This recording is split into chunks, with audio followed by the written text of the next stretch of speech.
اللهم آت نفسي تقواها وزكها أنت خير من زكاها أنت وليها ومولاها آمين اللهم آمين أما بعد إخوة الإيمان إخوة في الدين أعزكم الله وأحبكم في الله أوصيكم وإياي بتقوى الله فقد فاز من اتقى. Alhamdulillah ikhwan, summa alhamdulillah, dengan limpah kurnia daripada Al-Fattah Al-Alim, kita boleh menyambung bacaan kita Tazkiyatun Nufus,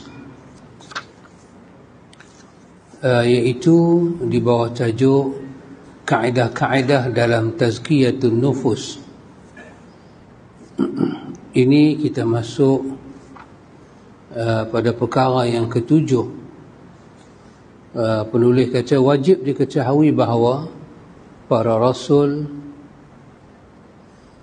alaihimus salatu wassalam diutus untuk membersihkan jiwa manusia, dan seluruh perintah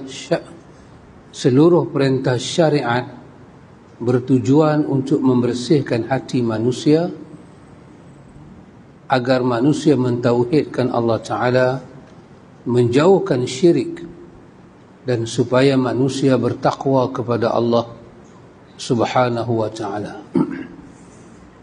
Ini perkara yang ketujuh, kata penulis, dalam hal berkaitan dengan tazkiyatun nufus. Perkara penting kita kena tengoknya ialah bahawa tugas besar ini ikhwan adalah tugas para nabi dan para rasul untuk tiap-tiap umat. Ini dijelaskan oleh Al-Quran, dan Allah menyebut pada ayat yang cukup besar bahawa walaqad ba'athna fi kulli ummatin rasulan an i'budu Allah wajtanibut taghut. Tiap-tiap umat itu mendapat seorang rasul, dibangkitkan kepada mereka. Untuk apa? Untuk buat tazkiyah ini. Ani'budullah, supaya manusia dicuci hatinya, supaya hati itu hati yang beribadat kepada Allah. Ani'budullah, hanya sembah Allah. Wajtanibut taghut, dan menjauhi taghut, lawan kepada menyembah Allah. Karena itu ikhwan, ulama kita memberi contoh di dalam tulisan-tulisan mereka. Seperti gelas yang kita pakai ni, kita nak isi dengan air yang bersih, kita akan cuci gelas itu, kita akan tengok sesuai ada air yang bersih itu nak bubuh dalam gelas. Lepas tu air tu kita nak minum, nak masuk dalam badan. Kalau gelas tu kotor, orang akan cuci. Demikianlah hati manusia. Kita nak letak dalam hati kita ini iman, taqwa, ikhlas, nak letak wara', nak letak zuhud, nak letak muraqabah, nak letak sifat-sifat ni yang kita kata sifat-sifat mahmudah, sifat-sifat mahmud yang terpuji. Terpuji itu terpuji di sisi Allah. Maka hati itu mesti dicuci dulu. Kalau hati itu kotor, masuk benda bersih akan jadi kotor. Jadi cucilah hati itu. Proses cuci hati itulah yang kita panggil dengan tazkiyah. Cuci hati kita. Jadi kerana hati itu barang ciptaan Tuhan. Hati itu adalah mutlak barang ciptaan Tuhan. Kita cuci baju, kita cuci seluar, cuci kain, pakaian. Tapi nak cuci hati tak sama macam cuci baju. Kerana pakaian itu kita yang buat, kita yang cipta, kita tahulah nak pakai sabun apa, nak rendam lama mana. Tapi kerana hati ini bukan bikinan manusia, hati itu ciptaan Tuhan. Maka Tuhan saja tahu macam mana nak cuci hati manusia. Maka Allah hantar para rasul, beri wahyu, beri sifat kepada rasul itu, sifat maksum, ajak para rasul, tugaskan kepada rasul, tugas yang paling besar adalah mencuci hati manusia. Penulis kata paling besar sekali cuci hati manusia dalam hal kesyirikan pada Allah. Tidak mau ada syirik, nak letak tauhid dalam dia. Itulah firman Allah Subhanahu wa taala, wa ma khalaqtul jinna wal insa illa liya'budun. Aku tidak menciptakan jin dan manusia melainkan agar mereka beribadat pada aku. Dan firman Allah Ta'ala lagi, ya ayyuhan nasu ubudu rabbakumul ladzi khalaqakum walladzina min qablikum la'allakum tattaqun. Wahai manusia, sembahlah Rabbmu yang telah menciptakan kamu dan orang-orang sebelum kamu agar kamu bertakwa. Firman Allah lagi, وَلَقَدْ وَصَّيْنَا الَّذِينَ أُوتُوا الْكِتَابَ مِنْ قَبْلِكُمْ وَإِيَّاكُمْ أَنِ اتَّقُوا اللَّهَ وَإِنْ تَكْفُرُوا فَإِنَّ لِلَّهِ مَا فِي السَّمَاوَاتِ وَمَا فِي الْأَرْضِ وَكَانَ اللَّهُ غَنِيًّا حَمِيدًا. Kami telah memerintahkan kepada orang-orang yang diberi kitab suci sebelum kamu dan juga kepadamu agar bertakwa kepada Allah. Tetapi jika kamu engkar, maka ketahuilah milik Allah lah apa yang ada di langit dan apa yang ada di bumi, dan Allah Maha Kaya dan Maha Terpuji. Firman Allah Ta'ala lagi, وَنَفْسٍ وَمَا سَوَّاهَا فَأَلْهَمَهَا فُجُورَهَا وَتَقْوَاهَا قَدْ أَفْلَحَ مَنْ زَكَّاهَا وَقَدْ خَابَ مَنْ دَسَّاهَا. Demi jiwa serta penyempurnaan, yakni ciptaannya, maka dia mengilhamkan kepadanya jalan kejahatan dan jalan ketakwaan.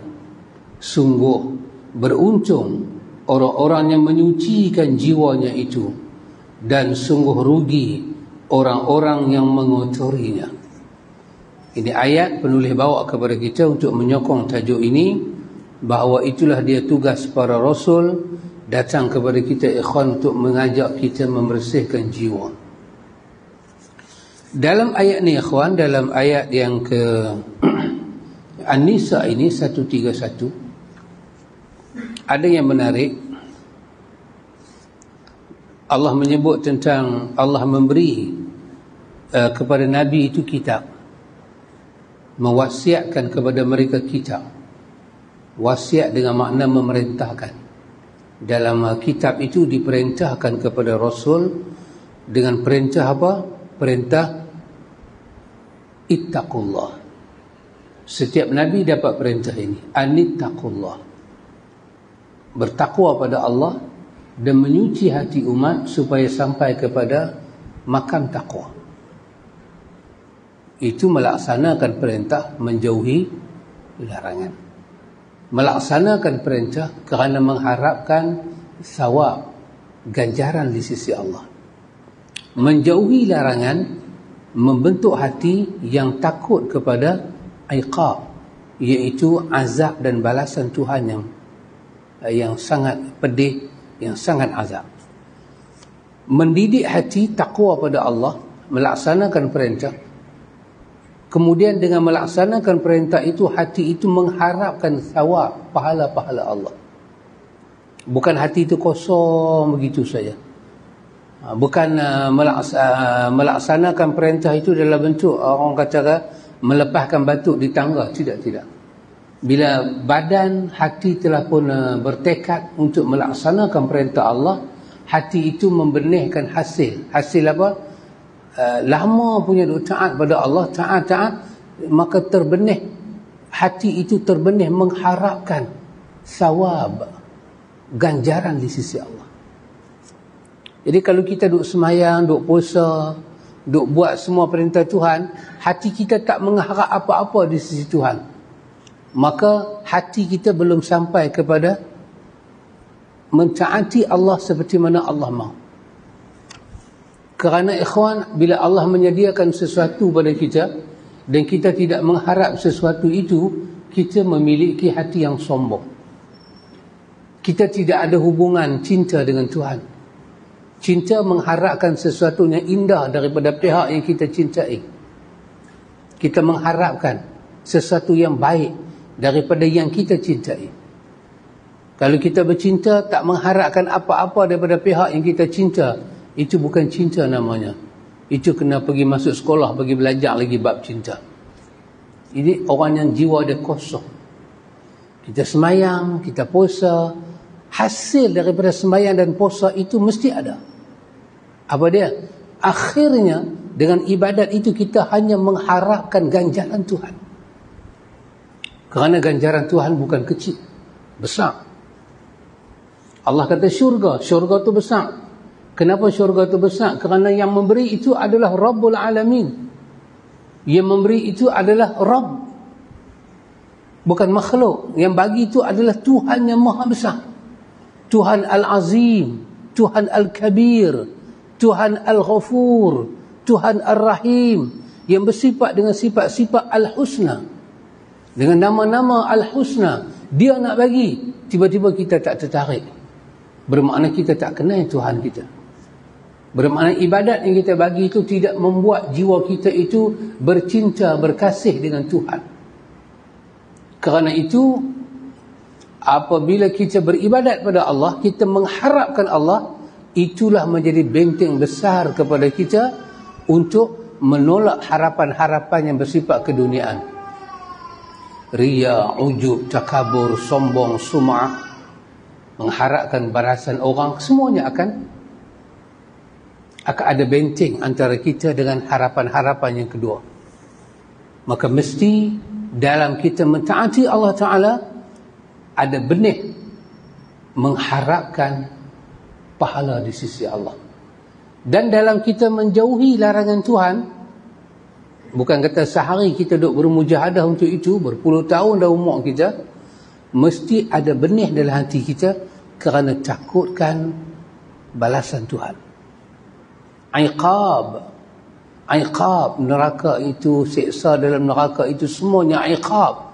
Bila kita duduk menjauhi larangan Tuhan, maka mesti membenihkan ketakutan kepada balasan Tuhan di hari akhirat. Maka itu akan membentuk jiwa yang yuqinun, wabil akhirati hum yuqinun. Mereka dengan hari akhirat mereka sangat yakin. Maka Allah Ta'ala sebut, di antara perintah yang Allah berikan kepada Nabi dulu untuk sampaikan kepada umat, dan Allah Ta'ala kata wa iyyakum, dan perintah itu juga diberikan kepada kamu Muhammad dan umat kamu, iaitu amanah bertakwa pada Allah. Lepas tu Allah kata sepatah, wa in takfuru, kalau kamu kufur Allah, kamu tidak mau takwa, kamu tidak mau menjauhi larangan dia, tak apa. Tapi kena ingat, kalau kamu kufur pada Allah, ini yang menarik. Tuhan kata fa inna lillahi,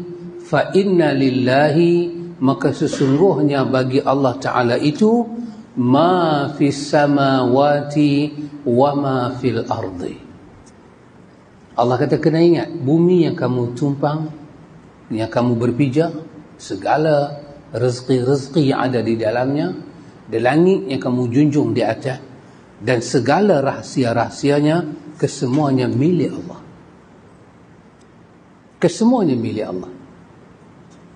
Jadi apa ini? Renta ayat ini seolah-olah dia macam mengugut kita, dia inzar kita, dia bagi warning pada kita, dia bagi tahu sesuatu yang besar pada kita. Allah suruh kita takwa pada dia, Allah suruh kita cuci hati kita hanya untuk dia.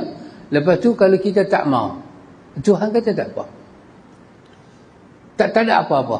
Kamu bolehlah hidup yang dengan cara tak mau tu, tapi kamu kena ingat fa inna lillahi ma fis samawati wa ma fil ardi. Sesungguhnya langit ini dan bumi ini lillah, kesemuanya milik Allah. Apa yang kita ada? Apa yang menghalang kita takwa pada Allah? Cuba sebut satu benda. Apa dia? Harta, nama, kekuatan, pangkat. Apa dia? Kesemua itu, benda tu duduk di bumi. Bumi itu Tuhan punya. Jadi kalau ada orang itu, kekayaan itu menjadi sebab dia tidak takwa pada Allah, dia kena tahu bumi dan kekayaan itu milik Allah. Macam mana dia dapat kaya? Daripada sumber langit, daripada sumber bumi. Fa inna lillahi, langit dan bumi kepunyaan Allah.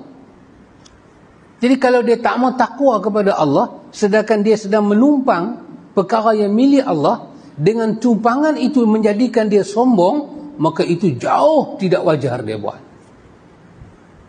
Fa in takfuru, kalau kamu kufur pada Allah, fa inna lillahi ma fis samawati wa ma fil ardi. Sesungguhnya bagi Allah, fa inna lillahi, sesungguhnya bagi Allah apa yang ada di langit, apa yang ada di bumi. Wa kana Allah, dan Allah Ta'ala itu, wa kana Allahu ghaniyan hamida, dan Allah Ta'ala itu dalam keadaan ghaniyan hamidan, dia sangat kaya dan dia sangat terpuji. Kaya Tuhan sampai dia bagi kepada hamba, tak hilang khazanah kekayaan dia. Kaya dia sampai dia tak memerlukan khazanah itu. Sangat kaya. Dan apa yang kita ada pada hari ini, kesemuanya menumpang Tuhan. Dan ingat kata Allah, bukan saya Tuhan kaya, dia hamidan, dia maha terpuji. Dan kamu yang menumpang sifat Tuhan, sampai bila-bila tidak akan ada sifat kaya dan tidak akan ada sifat terpuji.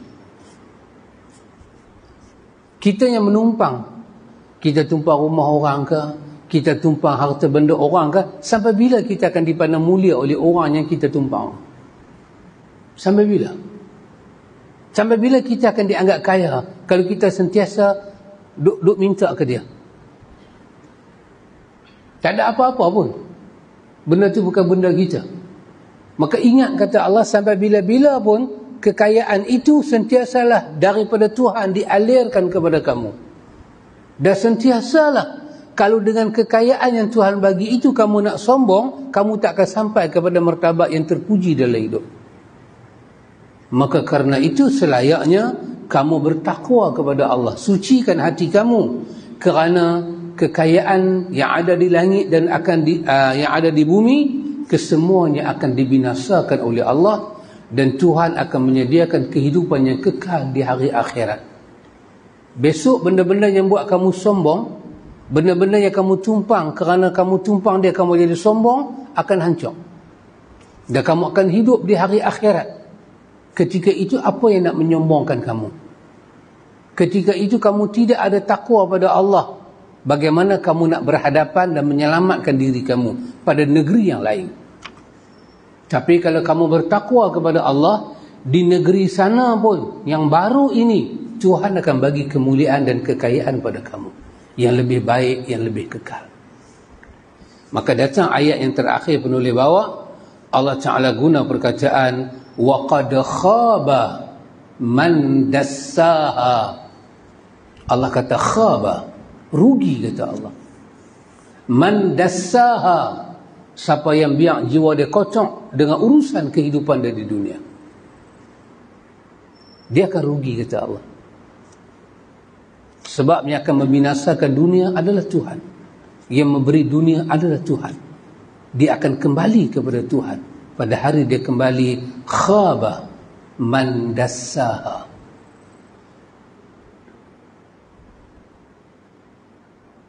Kalau kita perhatikan ayat ini ikhwan, wa qad khaba man dassaha, maka akan rugilah siapa-siapa kata Allah, dassaha, yang biar jiwa dia dalam keadaan kotor, dalam keadaan tidak dirawat. Dengan penyakit-penyakit zahir dia tidak rawat, dan penyakit-penyakit hati dia tidak rawat, maka dia akan rugi ketika dia balik berjumpa Tuhan. Tak kira lah dia siapa. Ayat ini Tuhan membidas orang-orang yang kaya dalam dunia. Ada harta, ada pangkat, tapi untuk Tuhan dia tak ada masa. Jiwa dia tak ada masa untuk Tuhan. Jiwa dia tak hidup dengan Tuhan. Jiwa dia hidup dengan benda-benda lain. Maka Tuhan bidah dia. Tuhan kata dia akan binasa. Cuba antum bayang, kalau macam tu Tuhan kata akan binasa, cuba bayang orang yang dunia pun tak ada apa. Lepas tu dia tak jaga pula hati dia dengan Tuhan, apa nak jadi? Macam Fir'aun. Kita kata Fir'aun, Qarun, Haman, Namrud. Mereka ni kalau binasa akhirat pun, at least dunia dia ada something. At least lah, walaupun tak berbaloi. Dalam kubur kena seksa, okey lah. Pasal apa okey? Dunia dia boleh. Dia boleh dah bahagian dunia ni. Kaya Fir'aun ni. Kaya, tapi kaya dia tak kat Mesir. Namrud jauh lebih kaya daripada dia. Kaya dia dunia Namrud ni. Besar pengaruh Namrud ni. Qarun, Haman, orang dahsyat-dahsyat. Mereka ni hebat. Tapi pun Tuhan kata menyesal. Daripada nama, daripada ada kuasa, daripada ada harta, daripada ada kehidupan. Orang yang besar-besar ni, nama dia lain, gelaran dia lain, rumah dia lain, cara dia makan lain. Dia melawak pun lain. Makanan dia lain, pakaian dia lain, wajah dia lain, kehidupan dia lain. Tak sama, total dan fatal. Pun Tuhan kata, khaba, kamu rugi. Ikhwan, siapa nak pergi habaq pada orang-orang tinggi-tinggi ni, mereka akan rugi. Siapa nak pergi habaq? Sebab pada posisi mereka, mereka sedang untung dan tinggi. Siapa nak habaq rugi? Antum, kita nak bercakap di tengah-tengah dunia, nak kata siapa-siapa yang tak ikut petunjuk Nabi Muhammad, dia rugi dan dia sesat. Siapa nak dengar? Kerana position umat hari ini, position dia senang dan selesa. Di mana dia sesat? Dia kaya, dia orang besar. Siapa nak bagi tahu pada dia, besar mana kamu, kaya mana kamu? Kalau kamu tak ikut petunjuk Nabi Muhammad, kamu rugi. Tuhan tak terima jiwa kamu, amal kamu tak diterima.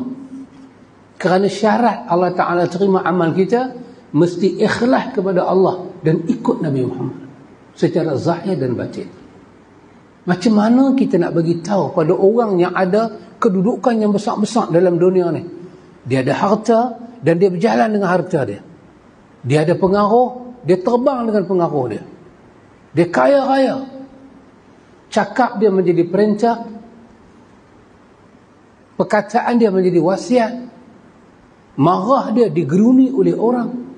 Kita nak habaq kat dia, kalau awak tidak ikut Nabi Muhammad, awak tidak beriman kepada Allah, awak rugi dan awak sesat. Awak tidak duduk di atas petunjuk dan hidayah. Siapa nak bagi tahu benda ni? Siapa nak bagi tahu? Orang besar ke, orang kecil ke, kalau mati mesti ikut pengurusan jenazah cara Rasulullah. Siapa nak bagi tahu dan siapa berani bagi tahu? Oh, jangan main-main ikhwan. Kita duk baca ayat ni, kita duk main mengaji siang malam pagi petang, kita terasa. Tapi orang yang tak pernah dengar, orang yang tak pernah diberitahu, mereka tak rasa. Bila projek mereka terhalang, mereka rasa. Bila perkataan mereka itu tidak tajam, jadi tumpul, orang tak dengar, mereka mula marah. Bila hasrat mereka tidak tercapai, mereka mula murka. Itulah kehidupan mereka. Kehidupannya, mata hati mereka tak pernah dibawa melihat akhirat. Kekayaan mereka tidak dibawa melihat ke akhirat. Kekayaan mereka hanyalah membeli dunia, mendapat dunia, membeli dunia, mendapat dunia, jual dunia, beli dunia, jual dunia, beli dunia. Subhanallah.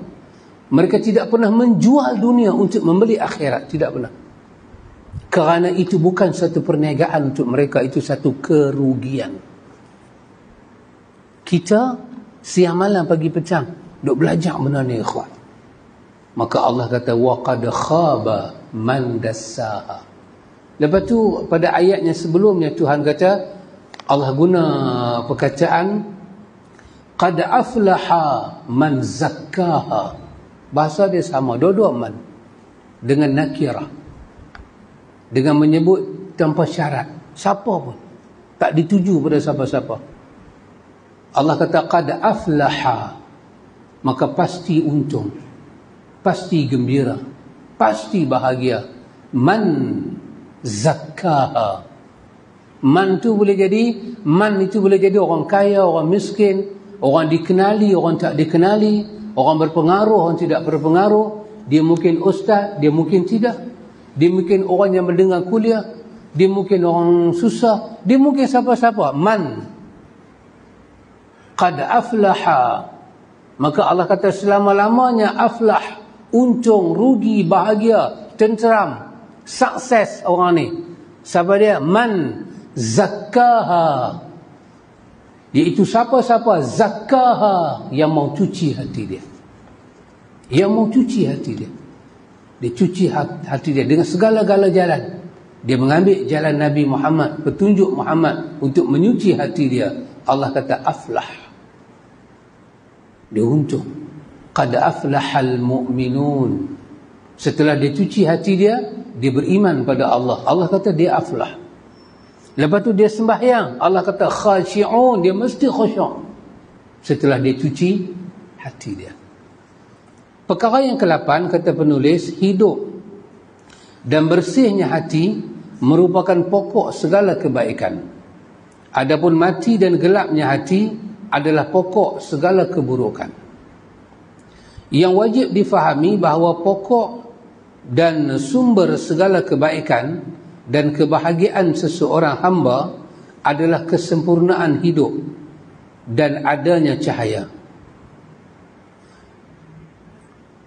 Dan hakikat hidup adalah hidupnya hati. Inilah firman Allah Ta'ala, awaman kana maitan fa ahyaynahu wa ja'alna lahu nura yamshi bihi fi an-nasi kaman mathaluhu fi adh-dhulumati laysa bi kharijin minha kadzalika zuyyina lil kafirina ma kanu ya'malun. Apakah orang yang sudah mati lalu kami hidupkan dan kami beri dia cahaya yang membuatnya dapat berjalan di tengah-tengah orang banyak, sama dengan orang yang berada dalam kegelapan sehingga dia tidak dapat keluar dari sana. Demikianlah dijadikan terasa indah bagi orang-orang kafir terhadap apa yang mereka kerjakan. Ini lagi satu ayat Allah Ta'ala menyebut tentang orang-orang yang mati hati dia dengan orang-orang yang hidup hati dia.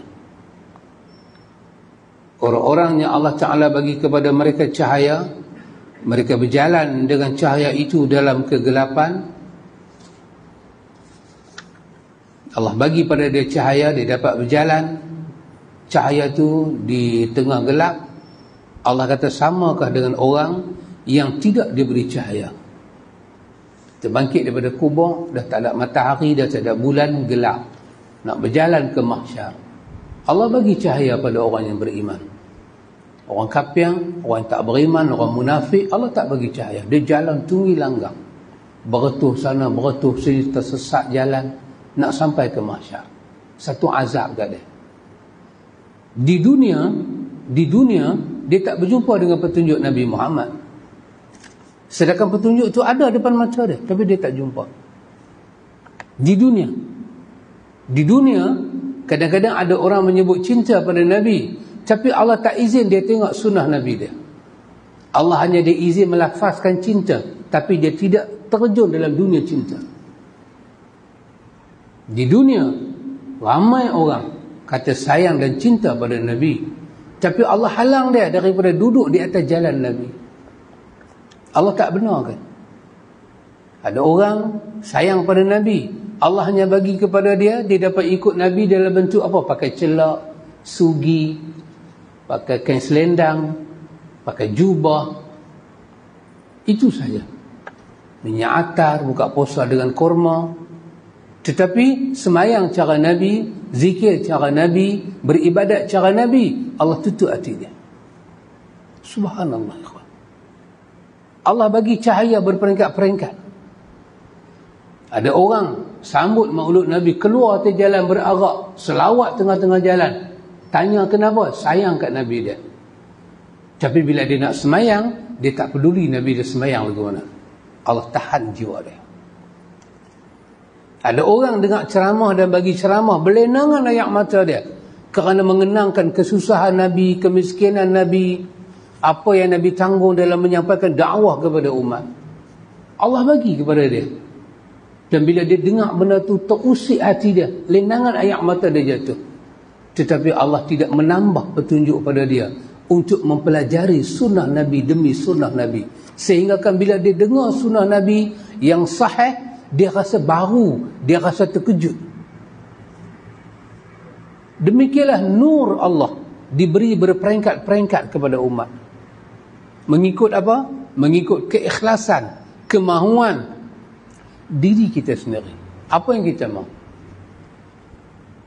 Maka samakah orang yang Allah bagi cahaya, berjalan dengan cahaya dalam kegelapan, dengan orang yang berjalan dalam gelap tanpa ada cahaya? Allah kata, kazalika zuyyina lil kafirin. Demikianlah kami hiaskan orang kafir, tidak dapat cahaya di hari akhirat, dia merasakan dah cukup untung dalam dunia. Kenapa ikhwan? Kerana mata dia ditutup, mata hati ditutup kepada kehidupan akhirat. Kepada mereka kalau tak makan di dunia, itulah penderitaannya hakiki. Kalau susah dalam dunia, tak senang dalam dunia, habislah kita. Allah kata demikian, itulah perumpamaan yang Allah Ta'ala buat bagi orang kafir. Kenapa? Makanu ya'malun, di atas apa yang mereka kerjakan. Apabila cahaya dan sinar hati kuat, maka terbukalah segalanya, terbukalah baginya segala kebaikan, pengetahuan dan hakikat hidup. Inilah firman Allah Ta'ala, ya ayyuhalladzina amanu stajibu lillahi walirrasuli iza da'akum lima yuhyikum wa'lamu anna Allaha yahulu bainal mar'i wa qalbihi wa annahu ilaihi tuhsyarun. Wahai orang-orang yang beriman, penuhilah seruan Allah dan Rasul apabila dia menyerumu kepada sesuatu yang memberi kehidupan padamu. Dan ketahuilah bahawa sesungguhnya Allah membatasi antara manusia dan hatinya, dan sesungguhnya hanya kepadanya lah kamu dikembalikan. Ini pula ikhwan dalam surah Al-Anfal ayat 24, Allah Ta'ala menyebut tentang bahawa petunjuk Nabi Muhammad itu adalah sesuatu yang menghidupkan. Ya, istajibu lillah walirrasuli iza da'akum lima yuhyikum. Allah kata terimalah seruan Allah dan Rasul apabila Rasul menyeru kamu kepada sesuatu yang menghidupkan. Sunnah ini adalah hidup. Lain daripada sunnah, mematikan. Mematikan. Kerana itu ya ikhwan, kita belajar dalam kitab tazkiyah. Hati kita kena bersihkan hati kita ni daripada penyakit-penyakit yang kita kata mazmumah. Mazmumah. Dalam senarai penyakit-penyakit mazmumah tu, para ulama kita senarai. daripada apa hati kita nak dibuang, nak dibersihkan, supaya hati kita ini berjalan menuju Tuhan dengan betul, dapat dihiasi dengan perhiasan yang betul. Dan kenapa susah hidayah Tuhan nak masuk dalam hati kita, sunnah nak masuk, petunjuk ilahi nak masuk, disenaraikan di sana. Di antara perkaranya ialah nombor satu mereka sebut ialah hati ini mesti dibersihkan daripada syirik dan bid'ah. Nombor satu. Kenapa? Kalaulah sunnah itu menghidupkan, kalaulah hidayah Tuhan itu menghidupkan, maka yang menjadi musuh kepada hidayah, musuh kepada tauhid adalah syirik, musuh kepada sunnah adalah bid'ah. Dia akan menggelapkan dan mematikan. Ya, kerana itu hidayah sunnah ni dia masuk dalam diri kita berperingkat-peringkat. Bila kawasan itu masih dipenuhi dengan perkara-perkara bid'ah, sunnah tak boleh masuk, kena cuci dia keluar. Dalam mana dia masuk? Kadang-kadang dah cuci dia masih berbekas. Duk rasa bid'ah tu macam agama, berbekas. Sunnah payah nak masuk. Maka proses penyucian itu adalah satu proses rawatan, dia memakan masa. Nak kenal pada sunnah ni, satu benda baru. Kita telah diajak, kalau selawat sayang pada Nabi kena bangkit berdiri. Kalau orang selawat duduk macam tu lah. Maka kita merhaban, bangkit berdiri. Kita baca berzanji, bangkit berdiri selawat. Time tu lah bagi bunga tulang seorang sebiji, renjih-renjih. Kita duduk tak mana pun, ceramah-ceramah. Kalau penceramah kata, jom kita berselawat pada Nabi, semuanya akan disuruh bangkit berdiri. Kita diajak, itulah cara menghormati Nabi. Sedangkan kita baca tahiyat, dalam tahiyat kita selawat duduk, tak bangkit berdiri pula. Kita diajak. Akhirnya kalau ada orang tak buat lagu tu, orang tu dikatakan tak hormat pada Nabi. Kita diajak, kalau selawat pada Nabi ni, ucaplah Allahumma salli ala Sayyidina Muhammad. Pasal apa? Kita kena hormat Nabi kita. Kalau kita semayang, kita tak baca Sayyidina Muhammad, kita ni macam biadab dengan Nabi, tak bagi hak dia, kita tak beradab. Kita diajak lagu tu. Akhirnya benda tu lekat. Hampir dalam semayang pun Allahumma salli ala Sayyidina Muhammad. Dididik kita lagu tu. Bila sunnah datang berselawat seperti mana Nabi ajar, sirah selawat seperti mana wahyu tu turun, kita tak selesa. Kita selawat tanpa Sayyidina. Kalau beli buku-buku diajak pedoman solat, tiba-tiba ada selawat tak ada Sayyidina, ustaz mengajar tu kata tambah Sayyidina. Penulis ni sama ada dia lupa atau dia Wahabi. Kita diajak begitu. Subhanallah. Bukan diajak sayang kepada Nabi, sungguh diajak kita benda lain masuk. Ya, kita nak selawat pakai Sayyidina, lepas sembahyang pakailah. Tapi dalam solat, kerana solat ini benda yang taufiqiyah, benda yang mahdah, benda yang sallu kama ra'aitumuni usalli. Sampai kita tak boleh beragama seperti Nabi.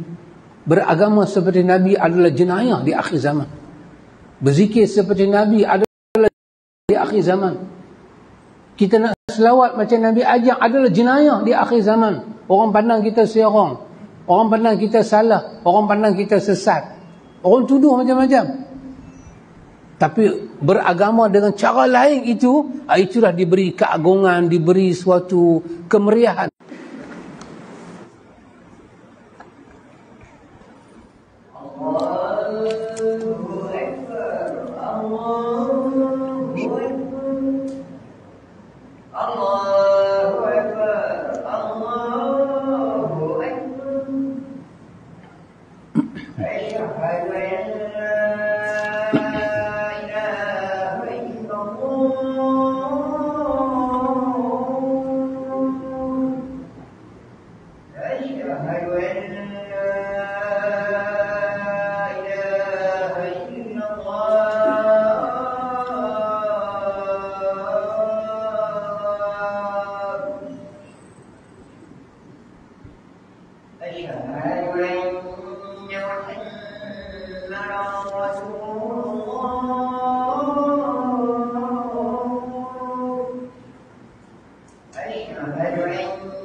Kata penulis, Allah Ta'ala berfirman lagi, وَكَذَلِكَ أَوْحَيْنَا إِلَيْكَ رُوحًا مِّنْ أَمْرِنَا مَا كُنْتَ تَدْرِي مَا الْكِتَابُ وَلَا الْإِيمَانُ وَلَكِنْ جَعَلْنَاهُ نُورًا نَهْدِي بِهِ مَنْ نَشَاءُ مِنْ عِبَادِنَا وَإِنَّكَ لَا تَهْدِي إِلَى صِرَاطٍ مُسْتَقِيمٍ. Dan demikianlah kami wahyukan kepadamu, yakni kepada Muhammad sallallahu alaihi wasallam, ruh Al-Quran dengan perintah kami. Sebelumnya engkau tidaklah mengetahui apakah kitab, yakni Al-Quran, dan apakah iman. Tetapi kami jadikan Al-Quran itu cahaya. Dengan itu kami beri petunjuk siapa yang kami kehendaki di antara hamba-hamba kami. Dan sungguh engkau benar-benar membimbing manusia ke jalan yang lurus. Tengok ikhwan, satu lagi ayat dalam surah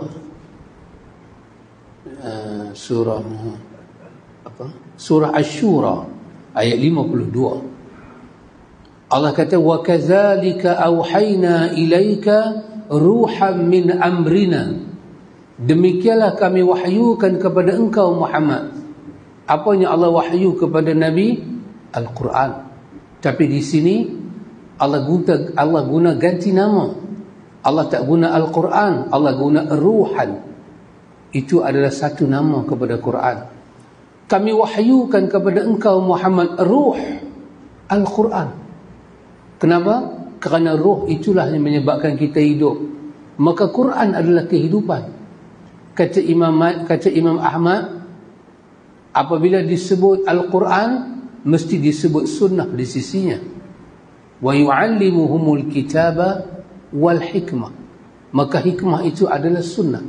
Bila diturunkan Al-Quran, diturunkan misluhu, diturunkan seumpama Al-Quran, iaitu sunnah. Diturunkan Quran, diturunkan sunnah. Maka kalau Quran itu adalah ruh, maka sunnah juga adalah ruh. Tengok Allah Ta'ala kata, ma kunta tadri mal kitabu walal iman. Sebelum ni Muhammad, engkau pun tak tahu apa itu wahyu. Engkau pun tak tahu apa itu iman. Kami yang menurunkan ini semua pada engkau Muhammad. Walakin ja'alnahu nuran nahdi bihi man nasha'u min ibadina. Allah Ta'ala bagi tahu, Allah lah yang menjadikan cahaya, menjadikan Quran, menjadikan sunnah itu sebagai cahaya. Dengannya lah Allah Ta'ala memberi petunjuk kepada hamba-Nya Allah kehendaki. Kalau Allah nak bagi petunjuk pada satu orang, Allah bagi hidayah Quran pada dia, Allah bagi hidayah sunnah kepada dia. Itulah cahaya Tuhan. Ada orang dia fikir, ikhwan, hidayah ni mimpi. Mimpi masuk neraka, mimpi kena hambat dengan satu makhluk yang tak tahu. Lepas tu datang makhluk bersayap menyelamatkan dia. Makhluk tu kata, saya lah malaikat. Dia mimpi-mimpi terus main subuh. Dia kata, saya telah mendapat petunjuk dari Tuhan. Mendapat petunjuk bukan mendapat tu. Mendapat petunjuk mendapat apa? Ini dia. Mendapat petunjuk mendapat Al-Quran, mendapat As-Sunnah. Dan Quran dan Sunnah ni kita dapat dengan jalan belajar, bukan mimpi. Tak ada orang faham Quran dengan mimpi ni. Mereka kalau duk rajin mimpi, maknanya rajin tidur. Tak ada apa pun. Malaikat main, tak ada apa. Hatta kita mimpi Nabi sekalipun, tidak ada apa-apa. Melainkan disuruh kita jangan bercerita pada orang, besok pagi bersyukurlah kepada Allah. Dan mimpi Nabi ni, Nabi tak membawa apa, hanya satu momen menggembirakan kita. Dia sebagai apa? Mubasyirat. La yabqa minal nubuwati illa al-mubasyirat. Apa dia al-mubasyirat? Ar-ru'yatu salihah, mimpi yang baik. Kita mimpi Nabi sama, mesti sama. Tak tahu jumpa Nabi botak kepala, bukan Nabi. Nabi sama dengan kita belajar dalam hadis. Dan dia main sebagai mubasyirat. Sebagai apa? Mubasyirat. Sebagai ru'yatus salihah, ru'yatus sadiqah, mimpi yang benar, mimpi yang baik. Itu saja. Dengan mimpi Nabi besok kita jadi alim. Tidak, alim kena belajar. Nak jadi orang alim kena belajar. Besok-besok mimpi jumpa Nabi, bangkit-bangkit pagi, besok terus boleh bercakap Arab. Tak ada. Belajar, kena belajar. Makan masa 5-6 tahun baru boleh. Kerana petunjuk Allah Ta'ala bukan macam tu. Petunjuk Allah Ta'ala ni dalam bentuk apa dia ikhwan? Dalam bentuk ruh, iaitu Quran dan Sunnah. Dan iman tidak datang melainkan daripada kitab dan Sunnah.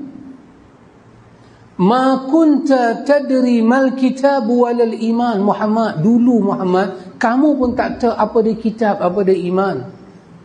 Kamilah yang menjadikan cahaya dengannya kepada kamu Muhammad. Wa innaka latahdi ila siratim mustaqim. Sesungguhnya engkau Muhammad benar-benar membimbing manusia ke jalan yang lurus. Kalau kita ikut sunnah Nabi ikhwan, kita benar-benar di atas petunjuk Allah. Jangan takut. Cuma kita kena tahu yang kita buat tu petunjuk Nabi ke tak? Kita semayang. Kenapa antum tak semayang tak baca usalli? Apa yang menghalang antum baca usalli? Antum semayang, kenapa tak baca Sayyidina dalam semayang? Masa selawat, apa menghalang? Lepas tu bagi salam, Assalamualaikum warahmatullahi wabarakatuh, antum tak baca Allahumma inna nas'aluka ridhaka wal jannah, Assalamualaikum warahmatullahi wabarakatuh, wa na'udzubika min sakhatika wan nar. Lepas tu pusing kepala 3 kali. Pasal apa antum tak buat? Apa menghalang antum buat? Kalau jawapan dia, saya tak buat kerana Nabi tak buat. Bukan pasal saya tak apa bacaan-bacaan tu. Bukan saya tak reti nak buat. Saya reti buat. Tapi kerana Nabi tak buat, kita benar-benar di atas petunjuk ilahi. Bila berlaku mati, kita tak buat kenuri malam 1, malam 2. Orang panggil kenuri arwah lah, kenuri apa. Kita tak buat. Pasal apa tak buat? Apa menghalang kita tak buat? Tak ada duit, tak reti nak buat, tak reti baca doa, tak reti kumpul orang. Kita tak buat kerana demi Allah, kerana Nabi tak buat. Kerana petunjuk ni kena ikut di atas Nabi, baru dapat hidayah. Kalau itulah jawapan kita, ayat ni kata wa innaka latahdi ila siratim mustaqim. Sesungguhnya engkau Muhammad benar-benar membimbing manusia ke jalan yang lurus. Kalau itulah yang kita pegang, kita memang berada di atas jalan yang lurus. Maka Allah Subhanahu wa taala berfirman lagi ikhwan, wa ma yastawi al-ahya'u wal amwat innallaha yusmi'u man yasha'u wa ma anta bimusmi'in man fil qubur. Dan tak sama pula orang yang hidup dengan orang yang mati. Sungguh Allah memberikan pendengaran kepada siapa yang dia kehendaki, dan engkau Muhammad tidak akan sanggup menjadikan orang yang di dalam kubur dapat mendengar. Maka tak sama antara orang yang hidup, al-ahya dan al-amwat. Orang hidup dengan orang mati tak sama. Lagu itulah orang yang berada di atas petunjuk Nabi dengan tak duduk atas petunjuk Nabi. Tak sama. Satu ada roh, satu tak ada roh. Orang hidup ada roh, orang mati tak ada roh. Dan orang mati tu, kalau dia boleh cakap, orang mati tu boleh hidup, orang dah tak panggil kehidupan, orang panggil hantu.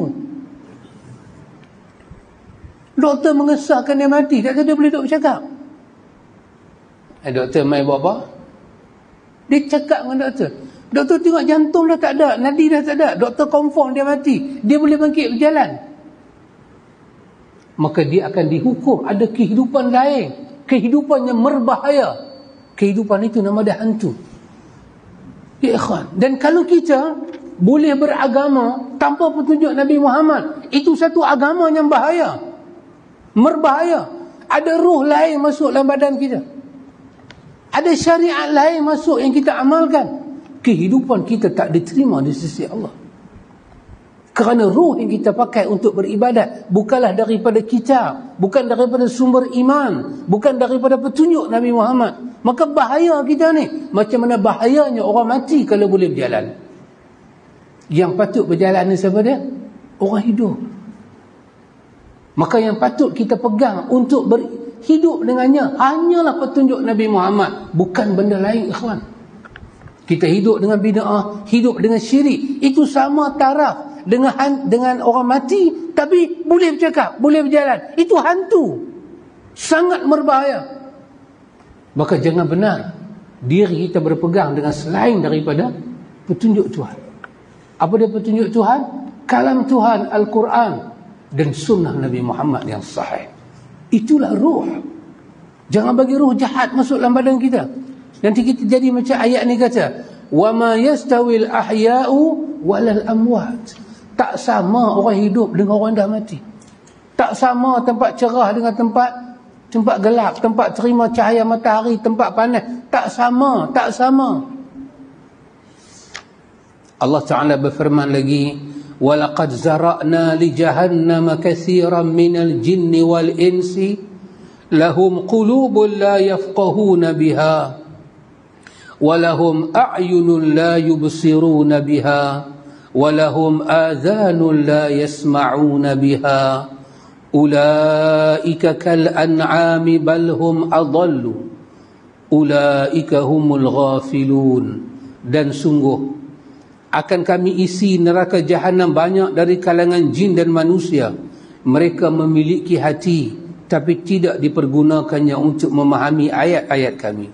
Mereka memiliki mata tetapi tidak dipergunakan untuk melihat tanda-tanda kebesaran Allah. Dan mereka mempunyai telinga tetapi tidak dipergunakan untuk mendengar ayat-ayat Allah. Mereka seperti haiwan ternak, bahkan lebih sesat lagi. Mereka itulah orang-orang yang lengah. Ya ikhwan, ada mata, ada telinga, ada semua panca indera. Dia boleh dengar hidayah Tuhan, dia boleh belajar hidayah Tuhan, dia tak mau belajar. Allah kata kal an'am. Dia tak ambil hidayah Allah sebagai petunjuk, dia tak ambil sunnah Nabi sebagai petunjuk. Allah kata macam binatang. Binatang tak ada upaya nak ikut petunjuk Nabi. Manusia tiba-tiba tak upaya ikut petunjuk Nabi setelah dia tahu. Allah kata balhum adal. Ya, mereka sesat. Tak ikut hidayah Tuhan ni sesat. Kenapa sesat? Mereka itu humul ghafilun. Mereka banyak lalai dalam dunia. Tak mau fikir, tak mau renung. Telinga ada, mata ada, hati ada, tak guna. Alhamdulillah ikhwan, dalam dunia ni ada dua pihak. Ada dua golongan. Orang yang menyeru kepada sunnah dan orang yang menyeru pada tidak sunnah. Dua-dua kita boleh dengar. Tambah-tambah dunia sekarang ni macam-macam. Hak pelik-pelik pun kita boleh dengar, hak tak pelik pun boleh dengar. Boleh tengok. Disuruh apa? Tengok semua. Tengok semua. Dengar semua. Dan buat keputusan berdasarkan petunjuk Allah dan Rasul. Untuk mengelakkan apa? Untuk mengelakkan kita daripada berada di tempat haiwan, di tempat kesesatan, di tempat kelalaian. Hanya petunjuk Nabi Muhammad saja boleh mengeluarkan kita berada setara dengan binatang, berada setara dengan kesesatan dan kelalaian. Apa dia petunjuk Nabi? Apa yang Nabi buat, kita buat. Apa yang Nabi tak buat, kita tak buat. Itulah Nabi. Kata Imam Malik, untuk sunnah tidak ada nama yang lain, melainkan namanya adalah sunnah. Adapun untuk ajaran-ajaran lain, nama dia banyak. Dan di akhir zaman, orang yang berpegang dengan petunjuk Nabi kena bertarung dengan 72 golongan. Mampukah kita? Kita berhadapan dengan 72 orang. Oh subhanallah. Kita berhadapan dengan seorang pun tidur tak lena. 72. Kulluhum finnar, Nabi kata. Kesemuanya dalam neraka. Illa millatun wahidah. Melainkan satu, ma ana alaihi wa ashabi. Siapa yang ikut jalan aku dan sahabat aku. Yang ikut sunnah Nabi akan bertarung dengan 72 golongan. Dan 72 golongan ikhwan, banyak ikhwan. Mereka satu jamaah yang besar. Mereka menguasai dunia. Mereka ada hujah, mereka ada alasan. Mereka ada macam-macam benda nak bawa. Mereka ada senjata yang berbagai-bagai. Dan orang yang ikut sunnah ini satu je. Mereka 72. Bolehkah kita? Tapi kalau kita duduk atas petunjuk Nabi Muhammad, kita tak kena perkataan ulaika kal an'am bal hum adall, dan kita tak kena perkataan humul ghafilun. Tak kena. Kerana petunjuk adalah hidayah. Akhirnya penulis kata, Allah Ta'ala berfirman, walladzina kafaru yatamatta'una wa ya'kuluna kama ta'kulul an'amu wan naru mathwal lahum. Dan orang-orang yang kafir menikmati kesenangan dunia dan mereka makan seperti haiwan makan, dan kelak nerakalah tempat tinggal mereka. Kalau sampai kita hidup tak mau langsung tengok petunjuk Nabi Muhammad, tak mau langsung. Ada macam sebahagian orang kan, dia kata saya tak mau campur lah urusan orang. Saya boleh pergi kerja, boleh balik, makan gaji, lebih kurang cukup. Saya rasa nak sembahyang, saya sembahyang. Saya tak mau, saya tak sembahyang. Jadi saya tak mau campur. Dia ni kata Nabi lah, dia ni kata bukanlah, saya tak mau campur. Dunia ni macam-macam raflah. Saya nak hidup cara saya. Dia kata lagu tu, Quran kata apa kat dia? Quran kata, dia ni sama macam binatang ternak. Apa binatang ternak buat? Yatamatta'una, berseronok, wa ya'kuluna, mereka makan. Itulah sifat binatang. Seronok makan, makan seronok. Lepas tu bila mati, at least binatang bila mati jadi pasien. Manusia bila mati, fannaru mathwal lahum, masuk neraka. Binatang lebih baik daripada manusia. At least binatang tak ada berkata lembu ni sesat, tak ada. Lembu tak pakai seluar, lembu tak tutup aurat. Orang tak pernah kata lembu ni tengok duk tunjuk telur dia ke orang, sesat. Tak ada. Kalau lembu pakai skirt, terkejut kita. Tengok lembu pakai baju kurung, terkejut kita. Lembu pakai purda, pakai tudung, terkejut kita. Dia pun tak ada sesat. Tak ada perkataan sesat. Tapi ingat, wallazina kafaru, ini sifat orang-orang kafir. Orang beriman jangan ambil. Yatamatta'un, seronok aja kerja dia, seronok, happy. Wa ya'kulun, makan. Kama ta'kulul an'am, sebiji kata Allah macam binatang. Tapi beza dengan binatang tak ke neraka, mereka ke neraka. Fannaru mathwal lahu. Ini penulis bawa pada kita ayat-ayat. Kena jaga ikhwan, jangan sampai Allah tutup mata hati kita tidak nampak petunjuk Nabi Muhammad. Maka kita biarlah sedikit di atas petunjuk. Lebih baik kita ijtihad alal bid'ah. Kita bersungguh tapi di atas bid'ah, jangan. Maka penulis kata bab yang ketiga pada menyatakan keadaan hati dan macam-macamnya. Ini dia nak masuk bab yang ketiga. Dia nak cerita hati ada macam-macam. Ada hati yang sakit, ada hati yang mati, ada hati yang sihat. Dan hati kita duduk tang mana? Hati kita duduk tang mana?